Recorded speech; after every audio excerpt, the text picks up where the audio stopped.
যদি আপুনি চৰকাৰী ঘৰৰ বাবে জিঅ'টেক কৰিছে তেনেহ'লে আপোনালোকৰ কাৰণে কিন্তু আহিছে বেয়া খবৰ। টপ ৰঞ্জিত দাস ডাঙৰীয়া কিন্তু নতুন কৰি এটা ঘোষণা কৰিছে যে বহুত মানুহৰ কিন্তু জিঅ'টেক যিসকলে কৰিছে এইসকলে মানে আপোনালোকে ঘৰ লাভ নকৰিব। আকৌ কিন্তু হ'বলৈ গৈ আছে গাঁও সভাত যদি আপোনালোকে নাম অন্তৰ্ভুক্ত কৰে, গাঁও সভাত চিলেকশ্যন হ'লেহে আপোনালোকে চৰকাৰী ঘৰ লাভ কৰিব। যিসকলে ঘৰ মানে জিঅ'টেক কৰিছে চিলেকশ্যন হৈ গৈছে এইসকলৰ কিন্তু আপোনালোকে ঘৰ নাপাব।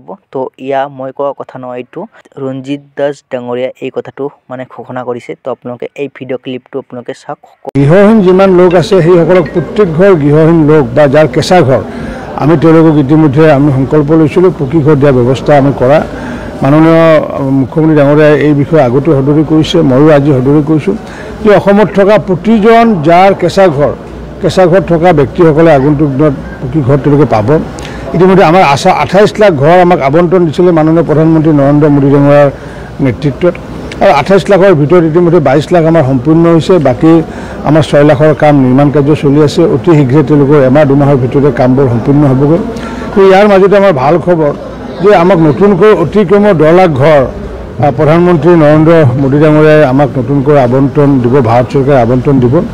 গতিকে জীৱিকা সখীসমূহে যিসমূহ ছাৰ্ভে কৰিছে সেই ছাৰ্ভে কৰাসমূহ আগন্তুক দিনত গাঁও সভাত তাত পাৰিত কৰিব লাগিব। কাৰণ বহু ক্ষেত্ৰত দেখিছোঁ যে যি নাম আহিছে বহুত মানে সংগতি নথকা নাম আহিছে, আৰু সংগতি নথকা নাম এইকাৰণে মই কৈছোঁ যে 43 লাখ মানুহৰ নাম আহিছে। 43 লাখ মানুহৰ যদি নাম আহিছে 28 লাখ আগতে দিছোঁগৈ, গতিকে তেতিয়া 62 লাখ দেখোন ৰেচন কাৰ্ড মানে থকা মানুহ আছে। গতিকে তাৰমানে ৰেচন কাৰ্ড থকা মানুহৰ কাৰো ঘৰে নাই নেকি, তেনেকুৱাটো কথা হ'ব নোৱাৰে।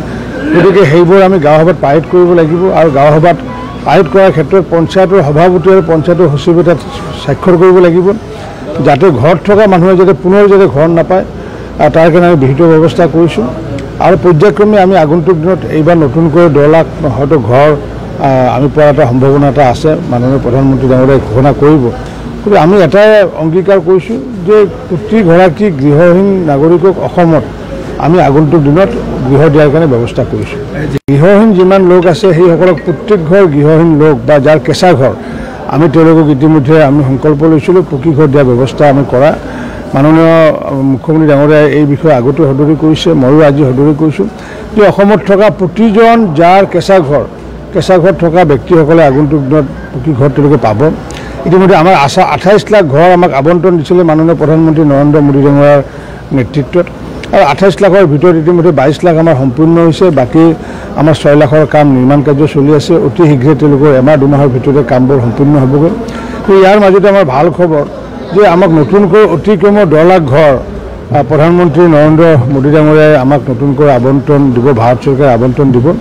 গতিকে জীৱিকা সখীসমূহে যিসমূহ ছাৰ্ভে কৰিছে সেই ছাৰ্ভে কৰাসমূহ আগন্তুক দিনত গাঁও সভাত তাত পাৰিত কৰিব লাগিব।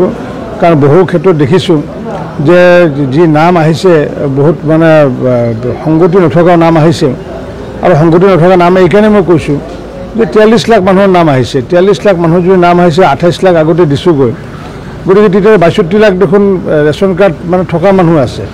গতিকে তাৰমানে ৰেচন কাৰ্ড থকা মানুহৰ কাৰো ঘৰে নাই নেকি, তেনেকুৱাটো কথা হ'ব নোৱাৰে। গতিকে সেইবোৰ আমি গাঁও সভাত পাৰিত কৰিব লাগিব, আৰু গাঁও সভাত পাৰিত কৰাৰ ক্ষেত্ৰত পঞ্চায়তৰ সভাপতি আৰু পঞ্চায়তৰ সচিবে তাত স্বাক্ষৰ কৰিব লাগিব, যাতে ঘৰত থকা মানুহে যাতে পুনৰ ঘৰ নাপায় তাৰ কাৰণে আমি বিহিত ব্যৱস্থা কৰিছোঁ। আৰু পৰ্যায়ক্ৰমে আমি আগন্তুক দিনত এইবাৰ নতুনকৈ 10 লাখ হয়তো ঘৰ আমি পোৱাৰ এটা সম্ভাৱনা এটা আছে। মাননীয় প্ৰধানমন্ত্ৰী ডাঙৰীয়াই ঘোষণা কৰিব। গতিকে আমি এটাই অংগীকাৰ কৰিছোঁ যে প্ৰতিগৰাকী গৃহহীন নাগৰিকক অসমত আমি আগন্তুক দিনত গৃহ দিয়াৰ কাৰণে ব্যৱস্থা কৰিছোঁ।